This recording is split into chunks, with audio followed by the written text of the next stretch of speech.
कभी दो पत्थरों को रगड़कर आग पैदा कर लिया, कभी गोल पत्थर को ढकेल कर पहिया बना लिया। और इन तमाम आविष्कारों से मनुष्य अपने आप को, समाज को परिवर्तित करता रहा। कभी अपने आप को कंफर्ट जोन में इस मानव प्रजाति ने नहीं ढकेला, जिसका परिणाम हुआ कि अन्य सारे प्राणियों में मनुष्य सबसे आगे चला गया। इस बात को डार्विन महोदय भी कहते हैं और शास्त्रों में भी कमोबेश यही बात लिखी हुई है। और अगर लोक कथाओं में देखा जाए या लोक समाज में देखा जाए, लोक रस में देखा जाए, तो भी ये बात आती है। इसी दरमियान कुछ संस्थाओं का हम लोगों ने निर्माण किया जो मानव के या मानव के अस्तित्व के बुनियाद को बचाने के लिए बनाई गई थी कि कैसे इसको बचाया जाए। और मानव के बुनियाद की तो बात थी ही, एक उसमें से कोना जुड़ता है धर्म का। मान्यता ऐसी है कि धर्म भारत में लोगों का अभिन्न हिस्सा रहा है। हम अभिन्न हिस्सा शब्द गलत बोल रहे हैं यहाँ पर। हमें अगर बोला जाए तो धर्म और व्यक्ति भारत में अलग अलग हो ही नहीं सकता। जो धर्म नहीं मानता है उसका भी एक धर्म है। वैसे व्यक्ति जो धर्म को नहीं मानते हैं, बाकी जो धर्म को मानते हैं वो धार्मिक तो है ही।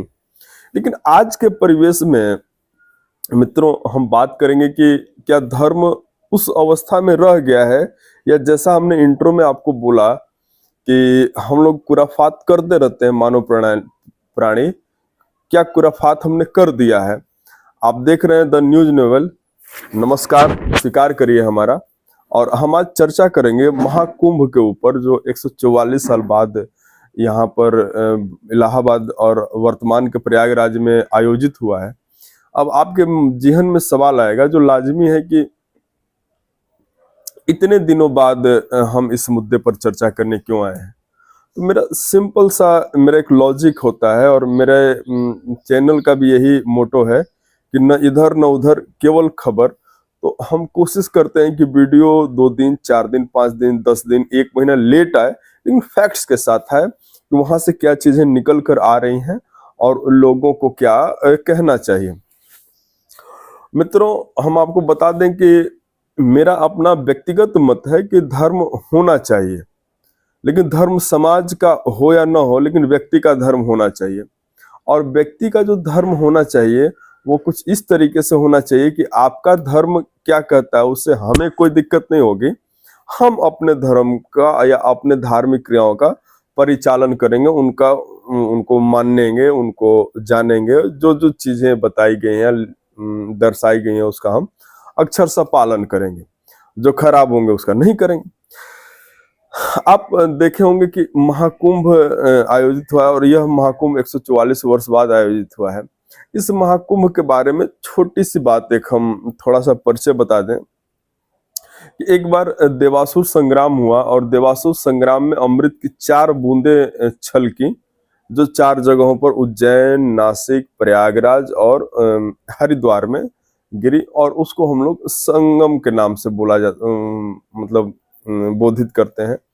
और संगम में 12 वर्षों में, कहीं 6 वर्षों में कुंभ का आयोजन किया जाता है। इसका वैज्ञानिक पक्ष ये है कि बृहस्पति एक बार चक्कर लगाने में सूर्य के 12 वर्ष लगाता है, और उसी समय कुंभ का आयोजन किया जाता है। खैर ये बात तो अलग है। कुंभ का एक पक्ष रणनीतिक पक्ष भी है। रणनीतिक पक्ष ये है कि आप देखेंगे कि जब भक्ति आंदोलन से पहले भारतीय धर्म में, या हम बोले सनातन धर्म में, धर्म सुधार आंदोलन हुए, तो जब मास लेवल पर बौद्धिज्म, जैनिज्म, इवन मुसलमान जो इन्वेजन हुआ, ये सब बढ़ने लगे, तो भक्ति आंदोलन की शुरुआत होती है हर समय पर।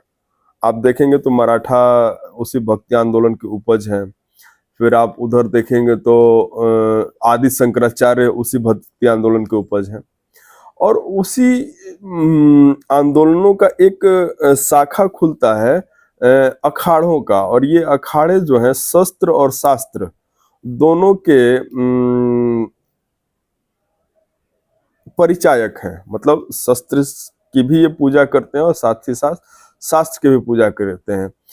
बहुत सारे प्रमाण मिले हैं कि अखाड़ों ने मुसलमान आक्रमणकारियों इवन मुगलों तक से लोहा लिया, औरंगजेब को भी इन्होंने टक्कर दिया।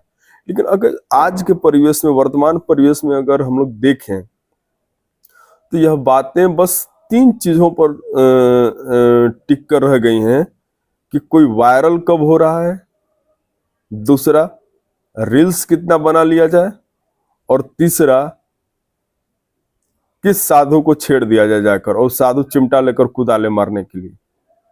आज का हमारा विषय है महाकुंभ, मोक्ष, सुंदरी, धर्म और सोशल मीडिया। महाकुंभ में जो खास बात ये थी कि ऐसे आयोजनों की शुरुआत इसलिए की गई थी कि भाई दुनिया भर के, देश भर के लोग जुटे, राजा महाराजा जुटे और अपनी बात धर्मात्माओं से कहें कि हमें ये समस्या है, धर्म की ये समस्या है, हमारे शासन की ये समस्या है, और उसको मिल बैठकर सॉर्ट आउट कर लिया जाए। लेकिन क्या आज के परिवेश में रह गया है? आज के परिवेश में अगर आप देखें तो इस बार का कुंभ खास करके वीआईपी ट्रीटमेंट, कौन नहाया कौन नेता नहीं नहाया, कौन शंकराचार्य क्या बोल दिए, कौन सुंदरी की आंखें सही हैं, मतलब ढूंढने जा रहे हैं मोक्ष और ढूंढ कर ला दे रहे हैं कि कौन सुंदरी अच्छी है। धिक्कार है मैं ऐसे लोगों पर। और ऐसे लोगों को रोका क्यों नहीं जा रहा है जो बस वहां जा रहे हैं कि लाइक्स कितने मिलेंगे, व्यूज कितने मिलेंगे, कितना बढ़िया रील्स बनेगा? क्या यही धर्म रह गया है? इस बात को हमें स्वीकार करना चाहिए कि दुनिया के किसी भी धर्म में ईश्वर से सवाल करने की अनुमति नहीं है। यह केवल सनातन धर्म में है। लेकिन वीणा के तार को इतना ढीला न कर दिया जाए कि वह बजे न, और इतना भी टाइट न कर दिया जाए कि टूट जाए। मैं अपील करना चाहूंगा सभी लोगों से कि धर्म को धर्म रहने दें, समाज को समाज रहने दें, अपनी व्यक्तिगत महत्वाकांक्षा को व्यक्तिगत महत्वाकांक्षा रखने दें। अगर आपको लग रहा है कि वीडियो में कुछ बातें रोचक हैं, ज्ञानवर्धक हैं, तो आप द न्यूज नोवेल के सब्सक्राइब कर सकते हैं, शेयर कर सकते हैं, कमेंट कर सकते हैं। थोड़ा सा हौसला मिल जाता है आप लोगों के लाइक, कमेंट और शेयर से। तब तक के लिए आप विदा दीजिए। आप देखते रहिए द न्यूज नोवेल। नमस्कार, स्वीकार करिए। धन्यवाद।